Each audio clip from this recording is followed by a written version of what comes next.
নমস্কার বন্ধুরা, আজকে আমি শুধুমাত্র এক বাটি চাল ও সামান্য তেল দিয়ে একটি দারুণ স্বাদের ব্রেকফাস্ট বা নাস্তার রেসিপি তৈরি করব, যেটা নাকি বাচ্চা থেকে বড় সবাই খেয়ে ভালো পাবে। এই ব্রেকফাস্ট রেসিপিটি বানানোর জন্য আমি এখানে এক বাটি চাল 2 ঘন্টা আগেই ভিজিয়ে রেখেছি।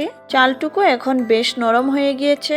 আর চাল তোমরা যে কোনো চালই নিতে পারবে, তাতে কোনো অসুবিধে নেই। সকালে বানালে তোমরা চাইলে আগের দিন রাত্রেও চাল ভিজিয়ে রাখতে পারবে। এবার জল ফেলে চালটুকু আরও একবার ধুয়ে নিব। চাল ধুয়ে নেবার পর চালটুকু একটি মিক্সিং জারের মধ্যে নিয়ে নিচ্ছি।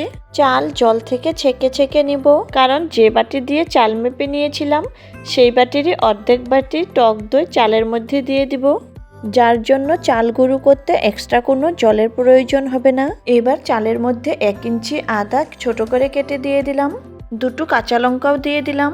এবার 1.5 চামচ লবণ দিয়ে চালটুকু পেস্ট করে নিব। চাল পেস্ট করা হলে বাউল একটির মধ্যে ঢেলে নিচ্ছি। এই চালের পেস্ট একদম মসৃণ না হলেও চলবে, সুজির মতো একটু দানা দানা থাকলেও হবে। এবার এর মধ্যে দিয়ে দিব 3 টেবিল চামচ সুজি চালের গুঁড়োর সাথে ভালো করে মিশিয়ে নিচ্ছি। সুজি দেওয়ায় এই জলখাবারটা খুবই সফট ও ফ্লাফি হবে। ব্যাটারের ঘনত্বটা দেখে নাও, এরকম ঘন হতে হবে।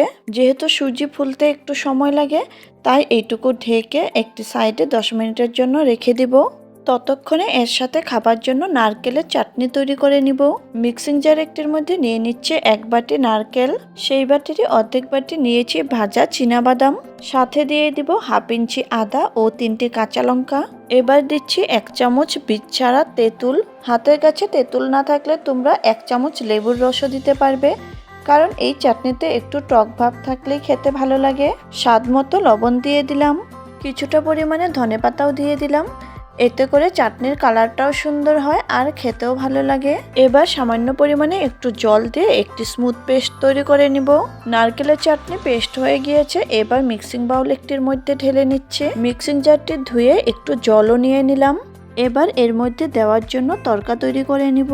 তড়কার জন্য 2 টেবিল চামচ তেল গরম করে এর মধ্যে দিয়ে দিয়েছি শুকনো লঙ্কা, কারি পাতা ও সর্ষে।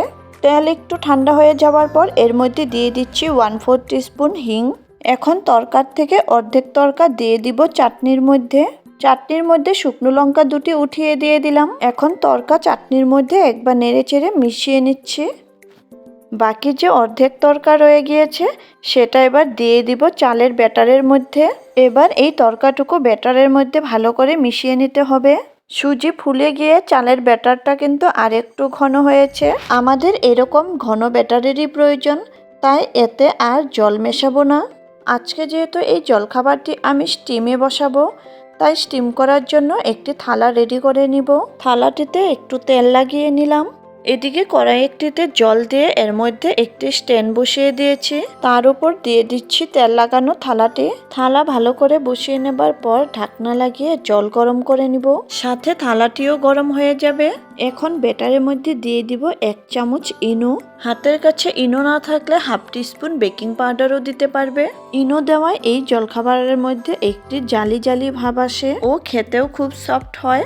ইনো ব্যাটারের মধ্যে ভালো করে মিশিয়ে নিয়েছি। তোমরা নিশ্চয়ই দেখতে পাচ্ছ ইনো মেশানোর সাথে সাথে ব্যাটার ফুলে দ্বিগুণ হয়ে গিয়েছে। এবার বেশি দেরি না করে চলে যাব গ্যাসের দিকে আর গরম থালার মধ্যে ব্যাটার ঢেলে দিব।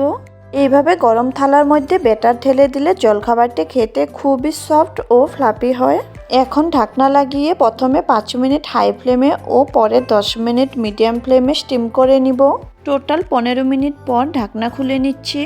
ভিতরটা ভালোভাবে হয়েছে কিনা দেখার জন্য ছুরি একটি দিয়ে চেক করে নিচ্ছি। ছুরিতে ব্যাটার লেগে আসেনি, তার মানে এটা পারফেক্টলি স্টিম হয়েছে। এখন গ্যাস বন্ধ করে এটি নামিয়ে একটু ঠান্ডা করে নিব। আমি এরকম একটি স্ট্যান্ড নিচে রেখে থালাটি ঠান্ডা করে নিয়েছি, যাতে উপর দিকটার সাথে সাথে নিচের দিকটাও অল্প ঠান্ডা হয়ে যায়। এবার ছুরি একটি দিয়ে এটাকে কাটিং করে নিব। এখানে একটি রিকোয়েস্ট করব, যদি আমার ভিডিওটি দেখে ভালো লেগে থাকে একটি লাইক করে দিও। আর তোমরা যারা আমার চ্যানেলে নতুন করে ভিজিট করেছো, চ্যানেলটিকে সাবস্ক্রাইব করে পাশে থাকার অনুরোধ রইল। সাথে থাকা বেল আইকনটি প্রেস করে দিবে, যাতে আমার দেওয়া নতুন ভিডিও নোটিফিকেশন তোমাদের কাছে প্রথমেই গিয়ে পৌঁছায়। দেখো বন্ধুরা, কত সুন্দর একটি জলখাবার বা ব্রেকফাস্ট তৈরি হয়ে গেল মাত্র 15-20 মিনিটে। এটা খেতে ইডলি বা সুজির ঢোকলার মতো হয় না, এটার টেস্ট সত্যি একটু আলাদা হয়। আশা করছি তোমরা এটা ঘরে বানিয়ে একবার হলেও ট্রাই করবে। আর ঘরে বানালে কমেন্টে জানাতে একদমই ভুলবে না খেয়ে কেমন লাগলো। ওপর থেকে একটু ধনেপাতা কুচি দিয়ে সার্ভ করে নিচ্ছে। এটা যেহেতু কম তেলে বানানো, খুবই একটি হেলদি খাবার, তাই এটা তোমরা শুধু ব্রেকফাস্ট নয়, রাতের ডিনারেও বানিয়ে নিতে পারবে। আর এটা শুধু নারকেলের চাটনি নয়, যে কোনো চাটনির সাথেও সার্ভ করতে পারবে। তাহলে আজকের মতো আসি, আবার আসবো নতুন কোনো রেসিপি নিয়ে। ততক্ষণের জন্য বাই এন্ড টেক কেয়ার।